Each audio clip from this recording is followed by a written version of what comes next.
Now joining me on the Peerless Boilers hotline, Peerless builds America's best boilers, the men's head basketball coach at Virginia Tech. He was also doing a killer job over at Bristol, Connecticut in ESPN last week, breaking down the NCAA games for March Madness, and that is Coach Seth Greenberg. Coach Zach Gelb here, DARPATV.com in New York. Thank you for joining me, and how are you doing on this fine evening? I'm doing fine, Zach. How about yourself?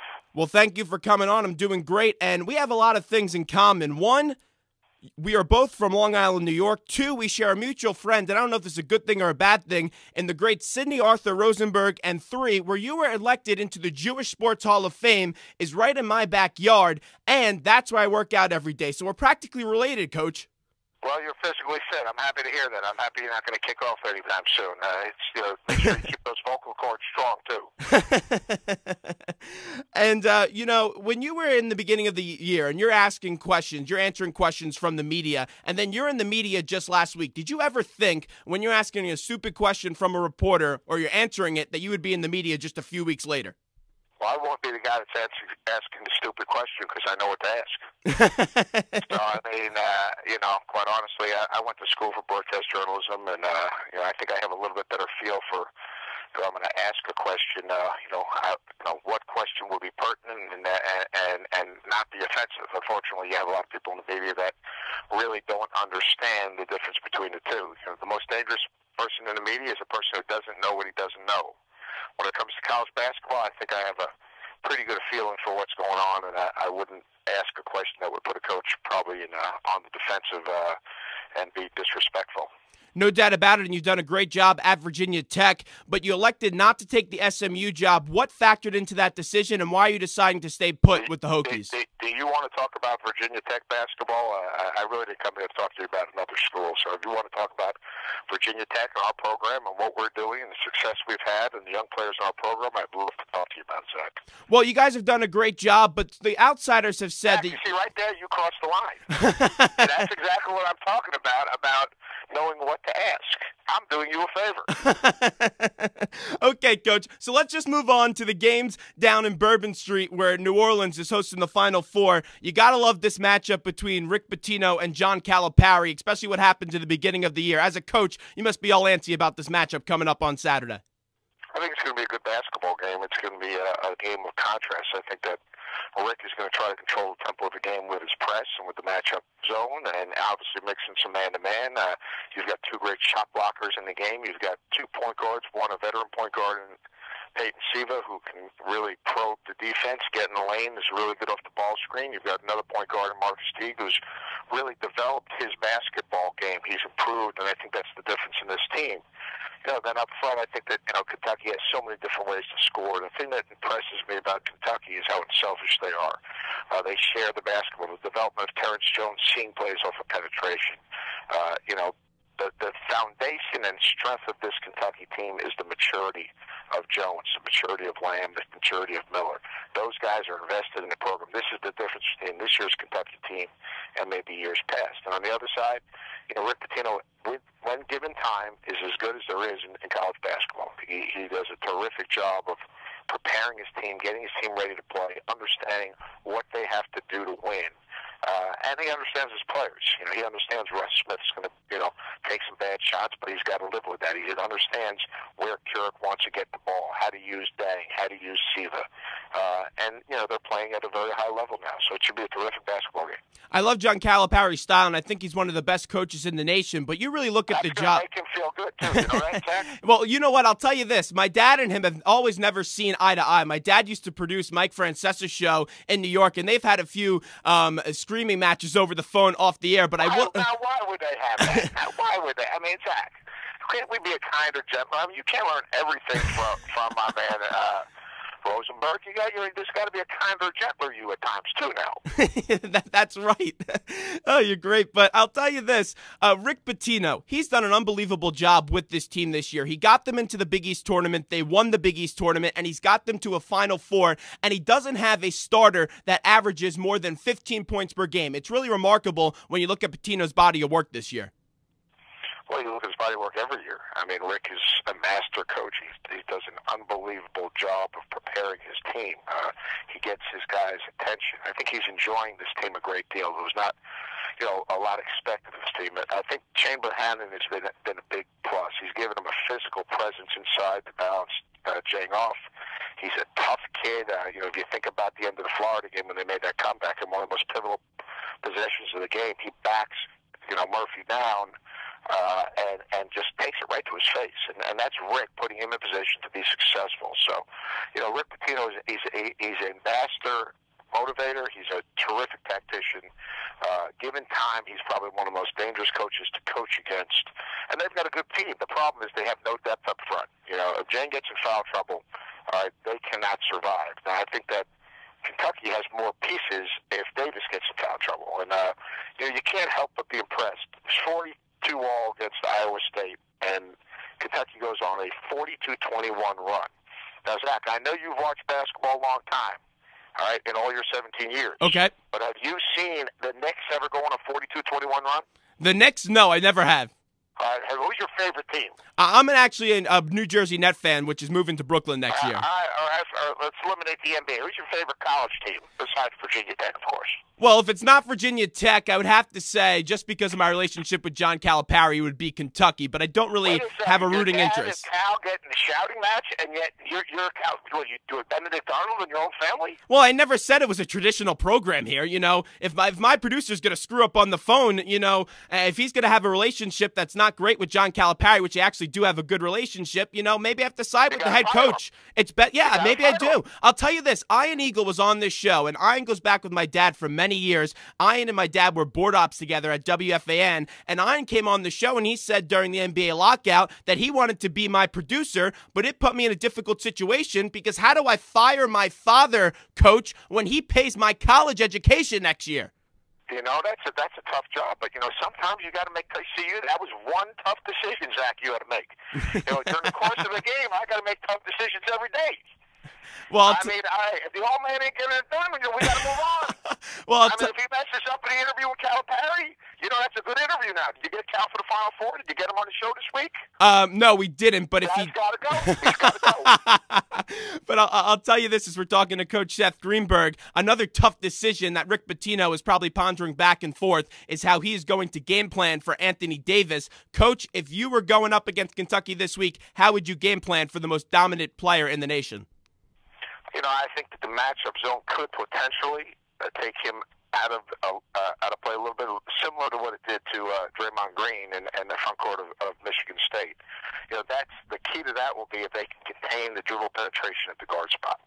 If they can contain the dribble penetration at the guard spot, then you can find a way to game plan against Anthony Davis. If you can't contain the dribble penetration at the guard spot, it's going to be really difficult. Michigan State didn't have the ability to make enough plays at the guard spot.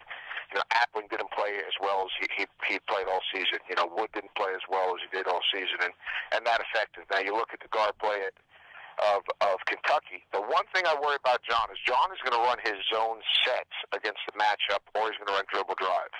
If he moves people first before the dribble drive, I think they'll be up to get a lot of those penetration and dump-offs and lobs to the front of the rim. If he doesn't and he tries to just run more of his own sets, it's going to be hard to get the ball to Anthony Davis. But they're not about Anthony Davis on the offensive end, Zach. They're about Anthony Davis on the defensive end, running the floor, getting to the offensive glass. On the offensive end, it's really about getting in the lane. It's about Michael Kidd-Gilchrist. It's about Lamb knocking down jumpers. It's about T getting in the lane. That's where their offense is centered. And then Davis plays off. You got to understand that guy took the 5th most shots on the basketball team this year in SEC play, Anthony Davis. So he plays off of those guys on the offensive end. It's the defensive end and transition and on the offensive glass where Anthony Davis, has to be controlled. So much depth on this team, as you just mentioned, with the stat from Anthony Davis. But I look at Michael Kidd-Gilchrist, and every time I see him, he impresses me at a different level. What is the most impressive part about this young man's game? I think he plays hard every possession. I think that's Cal's magic. I mean, what Cal's been able to do is get these young players to understand what playing hard is. And that's the hardest thing when a player comes from high school to college, especially a player, who's been basically probably enabled or doesn't really, get it. But unfortunately for Michael Kidd-Gilchrist, he played for a terrific high school coach, and there was some accountability. But I think that the thing about Michael Kidd-Gilchrist, he's an unbelievable finisher in transition. He runs the court hard every single time. He's hard to keep off the offensive glass, and he competes. And competing is underrated. You have no chance to get where you are right now without competing. Coach, let's say we continue our relationship that we're having right now, and this has been great radio for the last few minutes that you join us, and you're joining us again in, let's say, 10 years. Who is a better pro, Anthony Davis or Michael Kidd-Gilchrist? Well, Anthony Davis I think is going to be the next Tim Duncan. Is my feeling. So I would say it's hard to be better than Timmy. So I mean, if I'm still around 10 years from now, mark it down. What day is today? Right now. March 28th. What time? March 28th. March 28th. All right, March 28th, 2022. You and me. Where you going to be? In L.A.? You going to be in ESPN? Where we going to do this? Let's stay in New York. In New York. You going to be on the Fan? Yeah, sure. That sounds good. Are you going to work on your producer? Is he keeping his job that long or what? Well, maybe since you didn't want to take the SMU job, maybe we try to lure you away from Virginia Tech and we try to hire you. Oh, I'll be the producer. I can write questions. All right. Sounds good. I think Anthony Davis is the next Tim Duncan. We're talking to Seth Greenberg of Virginia Tech. And Seth, what does Louisville have to do if they want to win this game? Because I just don't see a possible way that Louisville gets this game done. Well, I mean, considering last game was a 7-point game and Kentucky shot, I think, almost 40 free throws, I would think first thing they got to do is keep them off the line. Second thing, Rick is already starting to do it. He's putting all the pressure on Kentucky. Now, I don't think that works with this team. I think this Kentucky team has handled the pressure of the NCAA tournament really well, and I think John's handled it well. I think they got to control the tempo of the game a little bit. They got to take them off the offensive glass. They got to force them to be a jump shooting team and hope this is one of those nights they're not making shots. They got to free up Peyton Siva to get in the lane and make plays. And then, Gorgie Dane cannot get in foul trouble. If he gets in foul trouble, the game's over. I can't tell you how many times I tweeted or I put on Facebook that these kids need to make their free throws in the NCAA tournament to put the game away, and it's such a difficult task. How do you stress to your players about the importance of making your free throws? What are they? What is a free throw? Well, Say the first word. It's free. It's free. So make it. Step up and make it, dummy. I mean, it's simple as that. Step up, make free throws. I mean, it's that simple. I mean, John's team's really shot well from the free throw line in the tournament. Yeah, they have. Free throw shooting, just so you understand, and here's a little lesson. I'm sure your dad's taught you this, all right? You get the right guys to the line, and they make free throws. You get the wrong guys to the line, and they miss free throws. So what's the key? At the end of the game, having the ball in the right person's hand so that you get the right guy stepping up to the line, all right, and that guy's going to make free throws. Plain and simple. I mean, that's what it's all about. Good shooters make free throws. Make sure the ball's in the right guy's hands at the end of the game. If you look at the end of the game in the last few games for Kentucky, it's in Lamb's hands. Lamb's going to step up. He's going to make free throws. I'm sure John's going to have the ball in the upperclassmen's hands if they're in position to win that game, and they'll step up and make free throws. I mean, that's really, comes down to it. Anyone can miss, right? Like the X's and O's of James and Joes, all right? They're human beings. They're going to miss a shot. They can say, well, he couldn't handle pressure. Maybe he handled pressure perfectly. He just missed. Tiger Woods misses a 5-foot putt. Was it the pressure? Did he just, he picked a bad time to miss a putt? Sometimes you just miss a putt. Well, Coach, maybe sometimes I could you miss a free throw. Yeah, Coach, maybe I could send you some of my game film because I'll tell you this year, in the beginning of the year, I couldn't make a free throw to save my life, but in the second half of the year, I was like Jason Kidd at the free throw line kissing the basketball, and I made every single free throw. Oh, you were dramatic, kissing the basketball. I mean, come on.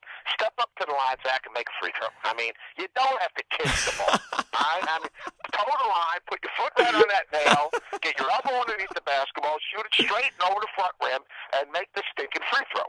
I mean, what? Oh, you're kissing babies after you kiss the free throw, Zach? Come on. No, I leave that to you, Coach. Enough of the dramatic. Come on now. I mean, Zach, let me ask you that. You're 2 inches short and a step slow? Well, you know what? Actually, for my size, it's 6'4", and Wait a second. You're a PowerPoint guard. No. At my age, I'm a center. You're a center. Yeah. Do they get you the ball? Yeah, they get me the ball. I was playing in intramural league this year, and I had like 20 points per game. It was playing well. I like that. Well, I like that. So that basically, you basically recruited your point guard to make sure you got the ball. I like that. But I'll tell you this. Exactly. You might not be on the air. You might just own the station. I'll tell you this, though. You would be mad at my father and then his assistant coach because we were undefeated the whole year until the last game of the season we lost. And then in the first round of the playoffs, I'll tell you this. It was a tie game with 5 minutes to go, and two of our better players gets technical fouls and totally just takes us right out of the game. Well, who was the coach? Well, it was my father and his friend. Come on, we got to have better discipline here. That's true. I mean, come on, we got to straighten this thing out. Did we not talk about we got to keep our emotions under control when the game is on the line? That we can't, let the officials become part of the game. We obviously, besides the radio show, we need to do a psychology of coaching class with you guys. Well, I've never gotten a technical foul in my career. Just to let you know that. Well, I went the year without a technical, Zach, so we have another thing in common. Zach Gelb here on DARPATV.com on the Peerless Boilers hotline. Peerless builds America's best boilers with head coach Seth Greenberg. And Seth, a few more questions right before we let you run. Tyshawn Taylor looks like he's out of his slump. What did you notice differently in that last game versus UNC compared to his previous games in the tournament?